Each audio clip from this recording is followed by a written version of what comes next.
Medina के बाजार में खालिद नाम का एक ईमानदार और नेक दिल इंसान रहता था।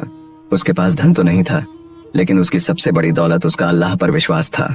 वह समझता था कि सच्चाई और ईमानदारी के रास्ते पर चलने से अल्लाह की रहमत कभी दूर नहीं होती।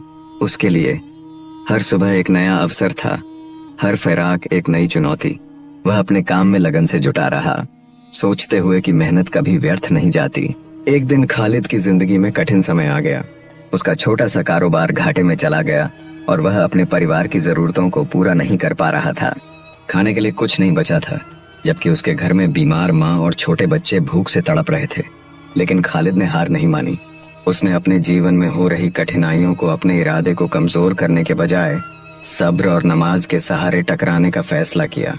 उसकी यह सोच उसे दिलासा देती कि अल्लाह अपने नेक बंदों को कभी बेसहारा नहीं छोड़ता। एक दिन जब खालिद बाजार में काम की तलाश में घूम रहा था, एक व्यापारी ने उसे बुलाया। व्यापारी ने कहा, खालिद, मुझे तुम्हारी ईमानदारी की जरूरत है, क्या तुम मेरी मदद करोगे? तो खालिद ने खुशी खुशी हामी भर दी और व्यापारी का सामान लेकर बाहर के बाजार में बेचा। पूरे दिन की मेहनत के बाद उसने सारा सामान अच्छे दामों में बेच दिया।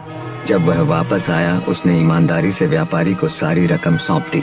व्यापारी उसकी सच्चाई से इतना प्रभावित हुआ कि उसने कहा, खालिद भाई, मैं चाहता हूँ कि तुम मेरी दुकान में साझेदार बन जाओ। खालिद की आंखों में खुशी के आंसू आ गए। उस दिन उसने सच्चाई और ईमानदारी का फल पाया और उसे यकीन हो गया कि अल्लाह सच में अपने बंदों की मदद करता है।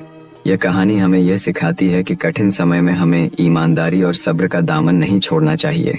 जब हम अल्लाह पर भरोसा रखते हैं तो वह अपनी रहमत से हमें रास्ते दिखाता है। विश्वास और मेहनत का यह अद्भुत मेल अंततः सफलता का द्वार खोलता है।